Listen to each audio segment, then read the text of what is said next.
What is up, everybody? Welcome to the PGA DFS First Look Show for the Travelers Championship.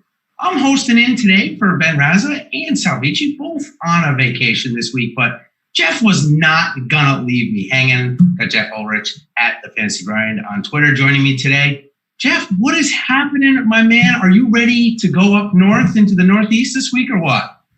Yeah, I mean, we get our third course in a row, Jason, where it feels like, a little shorter technical track. And I mean, this is usually a pretty fun event because you got the drivable par 4, you got a lot of water in play, short par 5s. I'm looking forward to this one, just like I was looking forward to last week. I mean, the leaderboards have been absolutely insane lately. So yeah, I mean, let's get it going. Last week was crazy. I mean, it didn't work out the way I wanted it to in the end on the last couple holes, but I'm sure actually, I shouldn't say it didn't work out for most people, because most people seem to have Webb Simpson. Lots of bets hit on him, obviously, but that's great to see. And I'm just ready to get going again. I mean, it's awesome. Golf is back. All eyes are on the sport right now. So yeah, and they're delivering, which is great. Not only is the all eyes on the sport, but they're delivering an extremely high quality level of golf. So speaking of golf, SuperDraft, our sponsor of the show, want to give them a quick minute here. It's the future of daily fantasy sports has arrived. Experience SuperDraft's exclusive game mode multiplier. Say goodbye to all those salary restrictions and all that. You can build your very own dream team. Countless lineup possibilities let you experience daily fantasy sports the way you want. SuperDraft offers contests right now for PGA, NASCAR, MMA. Hopefully soon the NBA. I don't know, going to Disney World maybe. Who knows? Hopefully soon. Sign up for SuperDraft today using promo code Awesemo12. You're going to get $10 free on your first deposit of 10 or more, and $20 total free on your first deposit of 100 or more. Also, new users are going to get a free $12 ticket for an upcoming contest. Download the app in the App Store or play at superdraft.io. Okay, so for this show, it's my first time joining on, so we're just going to do what we're going to do maybe a 10-minute review of last week. We're going to talk about a few players, a few questions that I have for Geoff. Then we're going to do a lineup review. We're going to look at our top lineups, whether they were good or bad or not. We'll find out. And then we're going to do a top pro review. I'm going to look at some of the top PGA DFS pros and see how they spread out their millionaire maker ownerships and the like. So let's dive right in. My first question, because I saw you tweet about this guy, and you're a little confused at what to do this week. But man, he has really impressed me on these short tracks. Ones where the driver doesn't matter, Abraham Ancer is a force. What do you think about him this week? And what do you think about him just over the last 2 weeks, Geoff?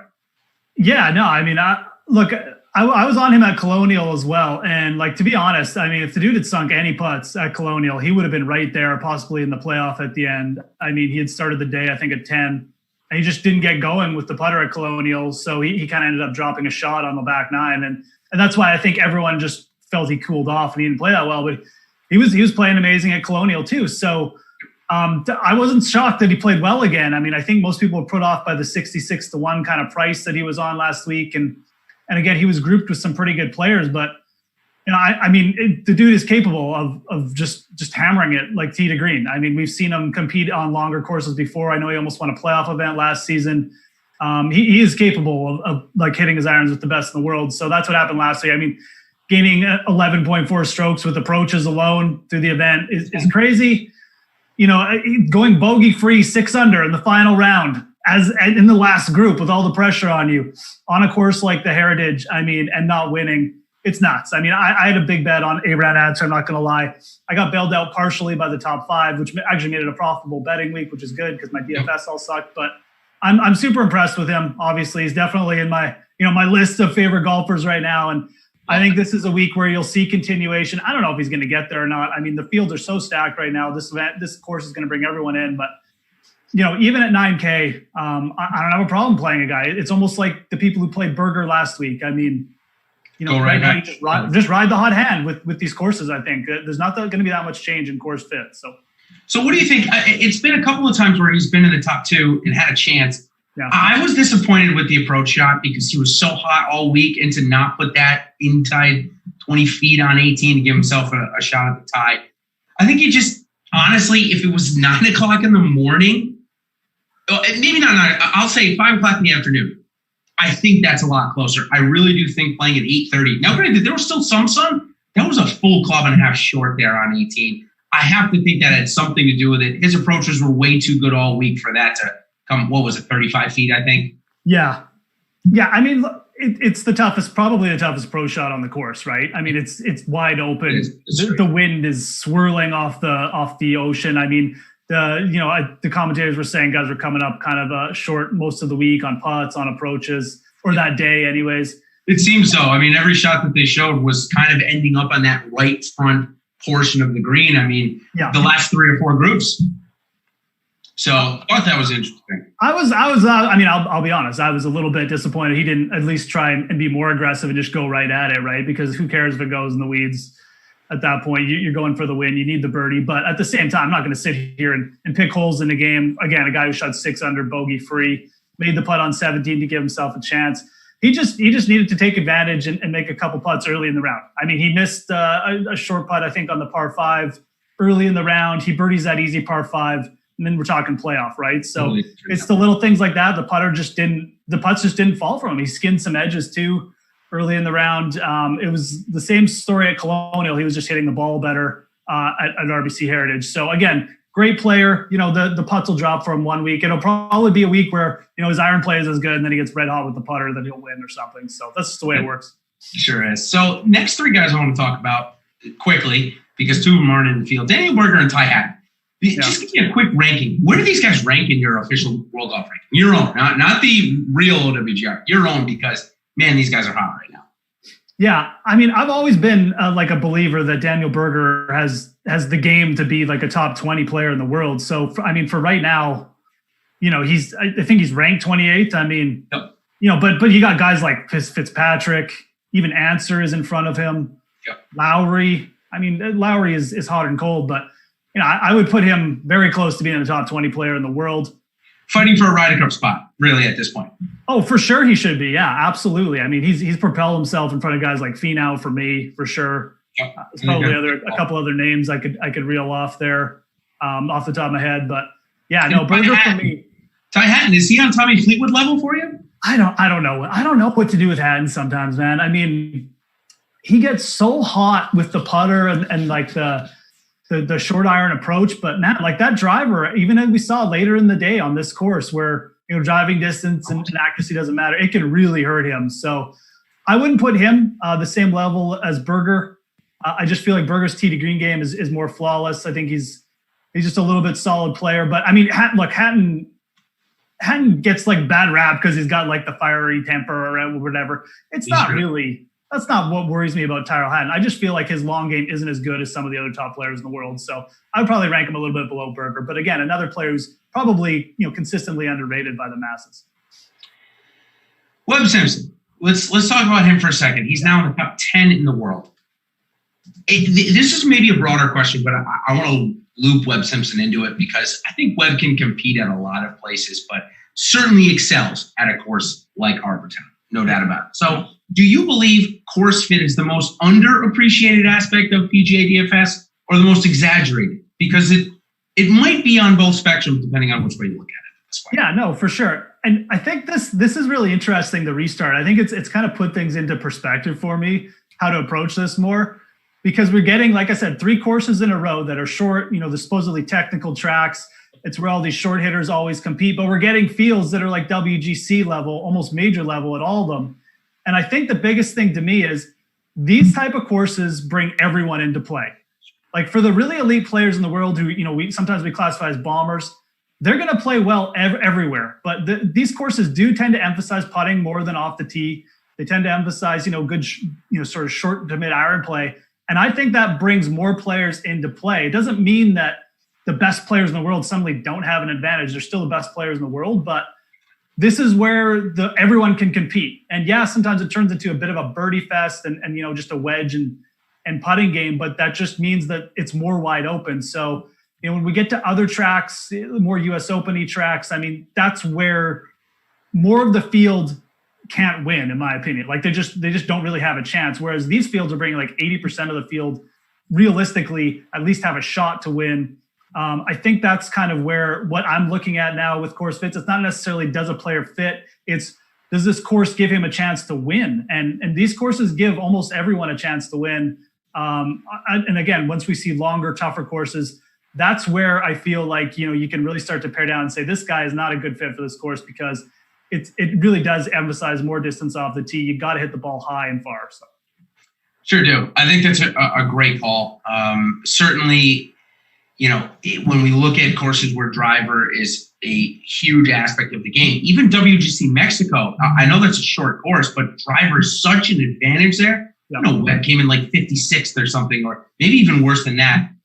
Again, it's definitely a situational base, and that's what I love about PGA DFS. That's one thing that changes every week. It's not like showing up to a stadium where you know what the results are or what the conditions will be, so to speak. All right, so last thing about the player review. Webb missed the cut. Rahm missed the cut. DJ missed the cut. Sergio Garcia all missed the cut at Colonial. All had a great bounce back week. The only candidate I see that has a chance really at this is Sungjae Im, because Hideki Matsuyama is not playing again, which is very weird to me. He comes back and looked terrible. And we're actually going to talk about Hideki Matsuyama in just a minute here.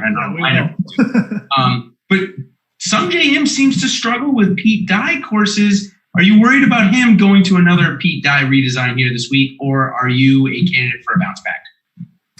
I mean, I think he'll bounce back in the fact that I don't have him pegged for like a missed cut or anything. I mean, he missed the cut there at Harbor Town last year as well. I mean, even though it did play really easy, it's still like a tricky little course where if you don't really, if it doesn't suit your eye, like it's a Pete Dye venue, then you can struggle there a little bit. I mean, we have seen that with other players in the past too. Sanjay made the cut at the Travelers last year. He's just too consistent a player throughout the bag for me to really worry about. I don't know if I necessarily peg him for like a huge bounce back week. I mean, you could do that, but again, Bermuda has tended to be his best putting surface. This is POA bentgrass greens. I don't know how much I'd weight that, but he does have pretty big splits on Bermuda greens. So, with everything considered, I probably would be looking more at guys like maybe Xander Schauffele, who just kind of like, balloons in round 3. He made the cut, but it's almost like he missed the cut because he played so poorly in round 3. I'd look for more players like him, guys like maybe even Rahm, who was still T33 last week, like not good for Rahm, right? I'd look for more players like that who maybe made the cut but just didn't play well on the weekend and just got blown out by what turned into an absolute birdie fest, right? So a guy like Rahm bounced back nicely, but still only T33. It's not as bad as it looks because everyone was out there making birdies. That could easily be John Rahm next weekend. So. Yeah, and the disparity, the how tight the leaderboards are, not only stacked, right, but they're so tight where if Rahm goes birdie on 17 and 18, he's a top 15. And now we're talking about a little different scenario. So great call. All right, so let's move on to the DFS review, which, I've gotten a few questions over the last little bit on, can we do a little review? And my first article that I ever wrote in the industry started 4 years ago. I would review the pros, and that's how I kind of learned the ropes of things. So we're going to do a little bit of that here in this segment. And first, I'll talk about the cash line review really quickly. For the Millionaire Maker, it was 524 points. And for the $555 contest, it was 543 points. So just wanted to bring that up quickly before I move on to the lineup review. And you guys, at this point, should be seeing my 555 lineup, which I consider in how I play it. It's my top lineup. So call it a cash line. If I'm playing cash that week, that's the lineup that I would have submitted. So let's talk through quickly on how I ended up with this. First off, you can see right off the bat, Hideki Matsuyama was one of my top plays of the week. And I watched 28 of 36 holes with him, Jeff. And I can tell you from the exact first tee, it was going to be a miscut. Yeah, it was terrible. It was awful. We're going to see in Jeff's lineup here, he went for the same thing I did. My second guy that I put in was Brooks Koepka. I thought he was way underpriced. I mentioned that in my article. Gary Woodland was the chalk that I decided to play. I thought he was reasonably priced at $8,400. Abraham Answer, the propensity for higher dollar people to play him was so small. As you can see, he was 6% owned in this $500 contest. That was obviously my big leverage. That's the big reason why I was able to cash with 5 of 6 and no Webb Simpson, was because of how low owned Abe was. And then Fitzpatrick was a pretty chalky play in the end, followed by Victor Hovland. You could have gone Victor Hovland, Ian Poulter, JT Boston. any of those three guys in that range would have fit here. So that's how I brought it out. The lowest price guy was 7,600. I've been really trying to stick to better golfers in my top lineups. I don't know if that's how you do things, because I see and wanted to ask you as we move on to your $200 lineup. I'll give Jordan a second to get it up behind the screen. You went with Scott Stallings as the low-priced guy. Tell me a little bit about that play. 0.09% owned. Had a nice round with Doc Redman there around 3. Yeah, no, Scott Stallings. So, when I was making lineups this week, I knew I wanted to make at least one tournament lineup that just went like extreme value and would let me get in, like a Dustin. There it is, a Dustin. Just either JT or like Bryson with Hideki, and then use Hovland in English as my kind of value plays, right? And then obviously ended off with, like I said, an extreme value. I was really big on Hovland last week. I just felt like 7,600, way too cheap. He had played really well the week before, just struggled around the greens, or just struggled with the putter kind of. And he paid off. I mean, Hovland was fine. He made 2 eagles on Sunday or something. I mean, he paid off great for his salary. English was fine too. I mean, he ended strong. And I was the same. It was Brooks or Dustin for me. I gave Dustin a bit of an edge just because of the course history, but both those guys, I felt like you had to play at least one of them in pretty much every lineup last week because of the price. Absolutely. I went with Justin here just because I felt like he was closer to the top than Rory was, and he was cheaper than Bryce. And wanted that win equity at the top. It seems like. Yeah. So I mean, that's why I went with Thomas. And Stallings was the guy. I was just following on Twitter. This was a pure narrative gut play. He'd been tweeting about how well he'd been playing in practice rounds. A couple dudes was like retweeting him. He's like shot. He hadn't shot anything worse than a 63 or something. So I know he's someone who's recommitted himself to kind of just like the health aspect. And I thought he was just going to come out and play well. And quite frankly, that wasn't the issue with this lineup. I mean, Scott Stallings made the cut. He made a few birdies. Like, he didn't put up a massive. He was in position in the final round to put up like a really big number. He just kind of stalled out a little bit. But even with that score, it just came down to Hideki. If I'd gone Webb and just someone else, Doc Redman or something, this lineup would have been killing it. But I went with the extreme value, and I wanted to get Hideki in there, probably for the same reasons you did. Thought he might come out fast. Has been playing great short game, and was lighting it up on a Pete Dye course last time we saw him. So.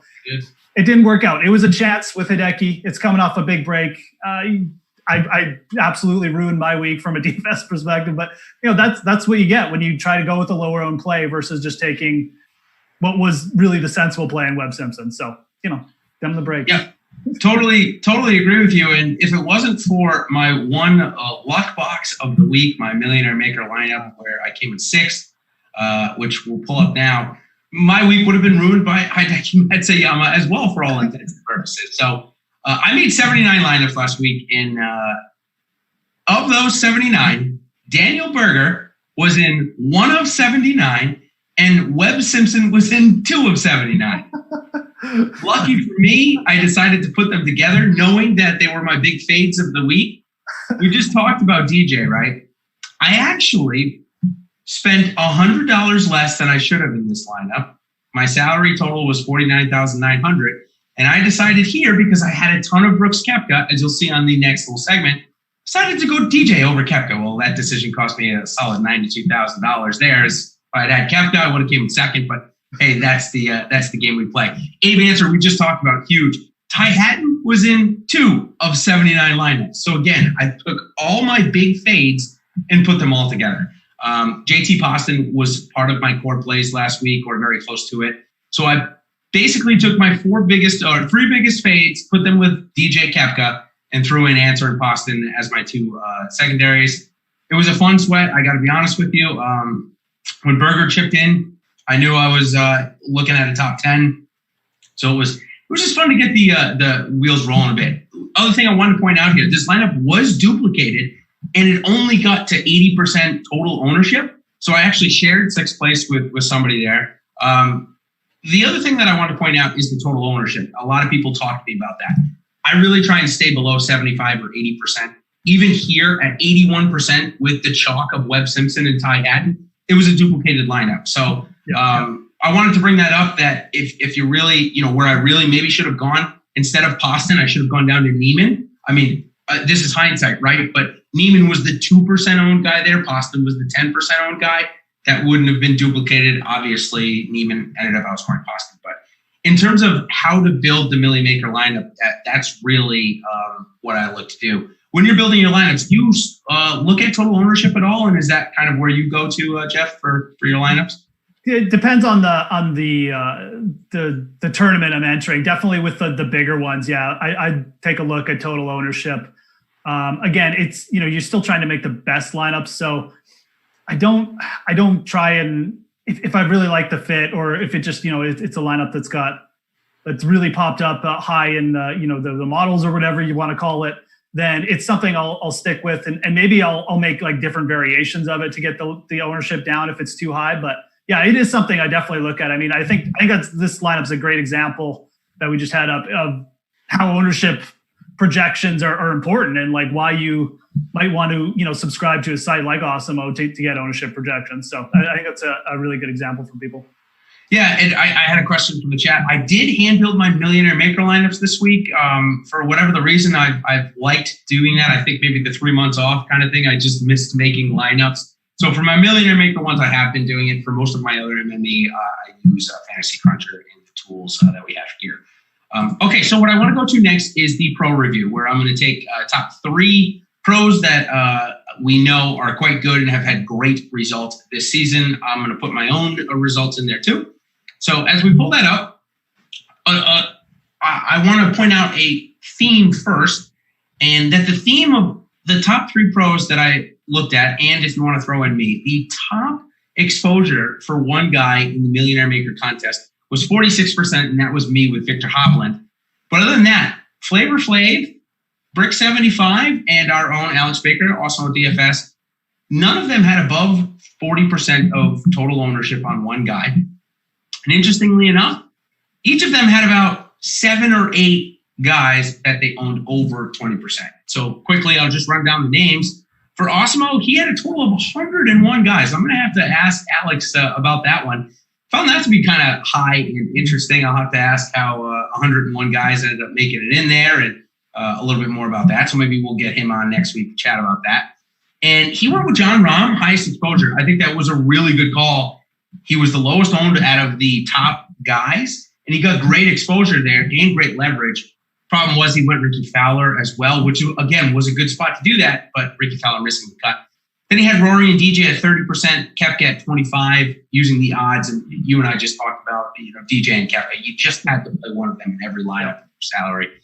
Had 20% Webb Simpson, but that ended up being short of the field.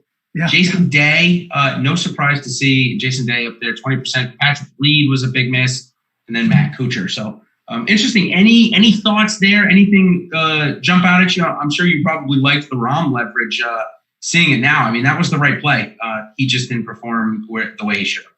Yeah, I really don't mind that at all. I mean, when you looked at the top last week, again, everyone was kind of coming off good weeks, it seemed like, except Rahm. So you're definitely going to get a lot of low ownership. And Rahm is a dude who's performed well at all different types of venues, and he just doesn't. He's not likely to throw in two bad tournaments in a row. So I like that. I'm just trying to peek down here, but yeah, I mean, maybe a little surprised that like going overweight Ricky and Day, but it's not that those guys aren't. I mean, I understand the philosophy. Those guys are clearly, they're still really good players with good upside, but they showed such poor form probably maybe in their first start that that would probably be more exposure than I'd want to those two guys. But getting that big sort of leverage on them, it does make sense. Again, we're playing for first here in the Millionaire Maker. You don't really care if it's either first or last. So from that philosophy, it makes perfect sense. Totally. So next guy, Brian Hooper, we're going to go to. He had 71 players in his player pool. Again, maybe a little high for what I would think, but maybe just on the little higher side. 34% was his top ownership, going to Matt Kuchar. Patrick Reed, no surprise that this. It looks like all 3 of these guys had Patrick Reed up there, so they took the value at 8,800 and tried to leverage that. Jason Kokrak coming off a good week. Gary Woodland was the chalk that he decided to play. Webb Simpson, 23%. So again, matching, all these guys had Webb Simpson in the top of their ownership, taking the projected highest owned guy and saying, we got to play him. JT Poston, 22%. So nice find there by Ryan Hooper. Brandon Grace, 21%. Matt Fitzpatrick, Ian Poulter, and Dustin Johnson all coming in at 19%. Matt Fitzpatrick was a really solid play. He just didn't make enough putts on Sunday. Brandon Grace, maybe playing the course history angle there. I know he showed up at Colonial, but anything else stick out to you there besides Grace? No, I mean, it's pretty high for Patrick Reed, but I mean, again, it's hard to, Patrick Reed's been playing well. I feel like people had a bit of and this was something just maybe across the industry, people had a bit of like a recency bias against Daniel Berger last week because his price went up, and then people don't like to play the winner, 2 weeks in a row. I feel like Berger, seeing as that was like his third win, I wasn't as worried about that. Although admittedly, I didn't really have any exposure to him either. So I kind of understand, the mindset why people went to Reed over Berger. But again, maybe Dustin was a little bit low in this grouping. I like the Matthew Fitzpatrick play too, though. Him and Answer, I felt like I was actually surprised Fitzpatrick's ownership got up as high as it did in spots. But him and Answer, I felt like would kind of been dismissed there.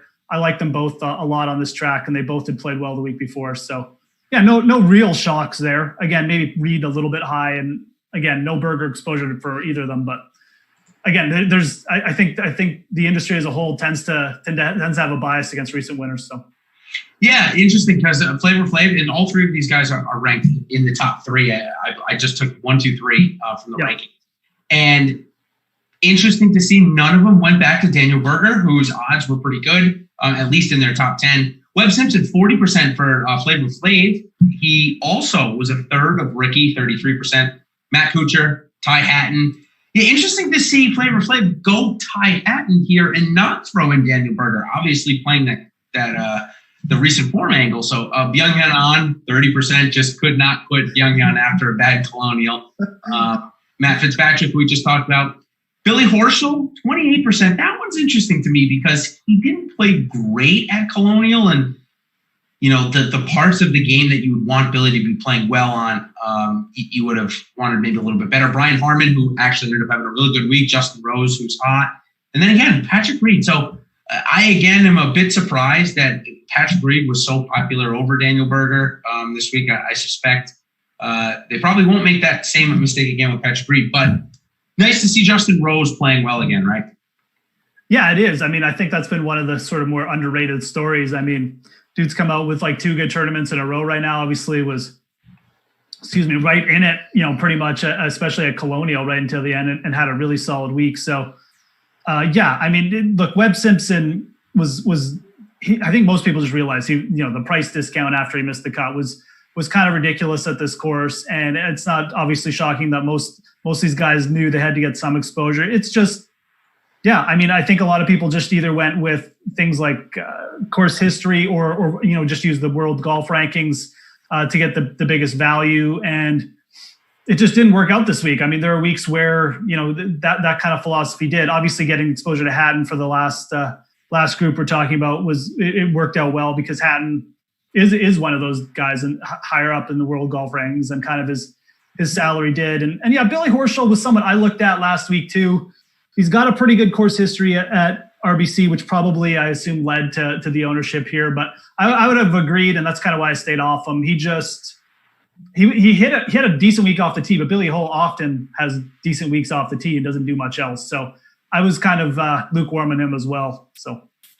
Yeah, lastly, quickly, I'll just run through mine. I had Victor Hovland at 46%. I had Jordan Spieth at 35%. Yikes. Matt Fitzpatrick at 31%.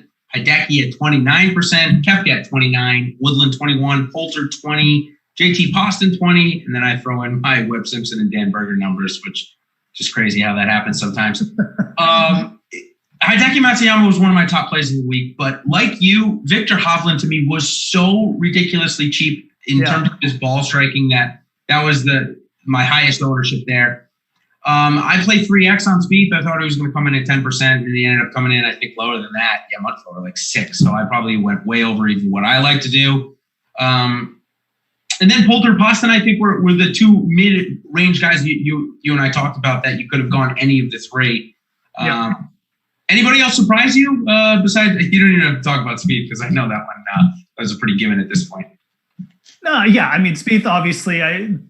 Look, if you're going to take a shot with him, like these are the courses you go overweight Spieth. So yeah, obviously if he came in, at those levels that you were talking about, that's sometimes, the ownership projections just don't work out the way we think. And you're left with either a little bit more than you want or less than you want. But that philosophy makes sense. And again, I mean, I'm definitely on the Hovland. I mean, I know I said last week, if there was one player I would have put in 100% of lineups, it was Hovland. I mean, he was just too cheap for a player who, people put on the same level as Morikawa, and now Morikawa was 10K and Hovland was 76. No, you got to take advantage of that when it occurs. So made perfect sense. Yeah, Koepka exposure.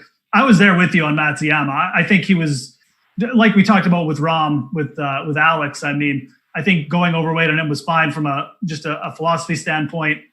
Obviously, it didn't work out at all. I mean, that was the worst case scenario, him coming out like that. But normally the dude is pretty much like an every week, at least makes cut, often makes runs on the weekend kind of guy and gets you birdies. So it was a little shocking, but at least I knew my week was over early. I mean, you had the million to save you, which is awesome. But I know we talked pre-show that's happened to me before where I basically faded a player and ended up putting him in like hedging him in 3 or 4 lineups and he's come through. So it always feels good and kind of dirty when it happens, but. So all this means that, of course, if you want to know who I'm playing or who I'm fading and maybe who I'm fading, you put in that one lineup, come in and join the Awesemo Plus side. Get access to all of the great tools and content we have for this week's PGA DFS slate. It's $8.95 to join us. This includes full access to Awesemo's leading golf projections, ownership projections, top golfer tool, our Slack chat, and so much more. Never a better time in PGA DFS, so certainly never a better time to join us on the Awesemo Plus side. As we move into this week, the Travelers Championship, TPC River Highlands, just outside of the insurance capital of the world, or maybe used to be at Hartford, in Cromwell, Connecticut, my neck of the woods. I lived maybe about an hour from here and went to 2 back-to-back years. Really, really loved this course. I'll give you some quick reads on the course, as we've kind of talked about a little bit, but it was Peter Dye designed it when the tour bought it back in the late 1980s. Then it was Roger Mulpey and another tour professional redesigned it in like 1991 when the tour started hosting the events here. It's par 70, measures 6,900 yards or just shy of it. It's surrounded by dense Connecticut forest. If you're from the Northeast or ever been up there, this is not the beach, although it runs through. It's called River Highlands, of course. So big Connecticut River runs through it. 6 holes have water hazards in play. I would say that I don't care too much about the conditions and what they are because this week is actually it's held every year at this week. So the course is normal. It has been hot and humid up there, I will say. But much of my friends still live up there. So maybe the course will play a little easier, but we should have a mid to high teens for the winner. -17 has been the winner the last couple of years. So only 2 par 5s, but there is a drivable par 4 and maybe 2 for Bryson. The second hole, Bryson and Brooks. Definitely Bryson, maybe not Brooks, can get to. We'll see if they're able to do it. Last couple of things. Greens, they're on the easier side to hit, but that's because the fairways are ridiculously easy to hit here. 7th easiest on tour, ranking just shy of 70% on the fairways to hit. So definitely something to take a look at for guys that struggle with driving accuracy. It consistently ranks near the top 15 in terms of difficulty to par, but that really has more to do with the fact that it's a par 70. When it's a par 72 and there's 4 par 5s, obviously the guys have more scoring opportunities, but still a good test coming in at 6,900 yards. Let's see. I think that's pretty much all I wanted to go over. So let's see what that all means for some past winners and some other good course history if you got us there. Oh, for sure. So past winners here. I mean, it's been a mix, man. Like it's kind of every style can play here, or at least that's what the winners will tell you. I mean, Ches Reavie, Bubba Watson, Jordan Spieth, Russell Knox, Bubba Watson again, and you can even go further back. I mean, Streelman, another short hitter. who I think birdied the last 7 holes in a row to win in 2014. I think he stole it from Sergio that year. And Sergio's, another great iron player who's had success, who has had a little bit of success here. And then Bubba won it again. I think it was 2010 he won it, but he's also got a second. Mark Leishman won it in 2012, I think. Another big hitter who's had success here. So like you said, the fairways just kind of bring everyone into play, in my opinion. It does end up being a little bit of a putting contest and like a short iron contest, but at the same time, you have to strike the ball well, which is like the biggest cliche in fantasy golf. But if you're not giving yourself a ton of birdie looks with irons, then you're not going to play well. All these guys had good weeks with their irons, regardless of how well they hit it off the tee. So it is a course though that I think anyone can play, and that's one of the reasons why I really like this week.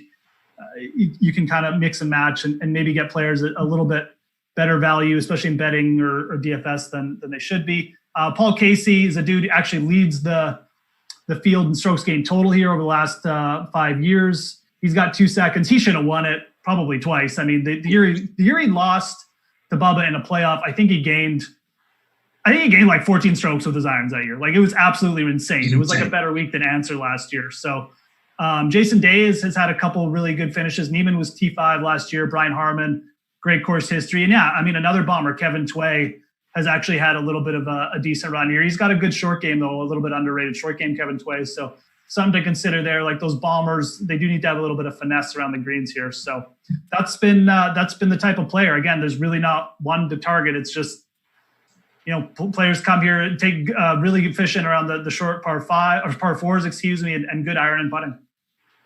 Yeah, you're absolutely right. And when you get a guy like Kevin Tway, who is top 25 in driving distance, versus Brian Harmon, who's probably lower 200s in driving distance, that's what I love. I love a course that you can utilize whatever skills you have, maybe not to the fullest capacity in the driving distance realm, but still certainly more so than the last 2 weeks. So I do expect to see maybe Bryson gain a few more strokes off the tee this week than we saw last week with the ability to pull out that driver. Love the fact that anyone can compete here. No doubt about that. In terms of how the winners got it done, 2 outliers. Jordan Spieth lost strokes off the tee. No surprise when he won, obviously. And Bubba Watson, really surprised to see he actually lost strokes in his first win, the year that Paul Casey, I believe, had the 14 strokes gained off the approach.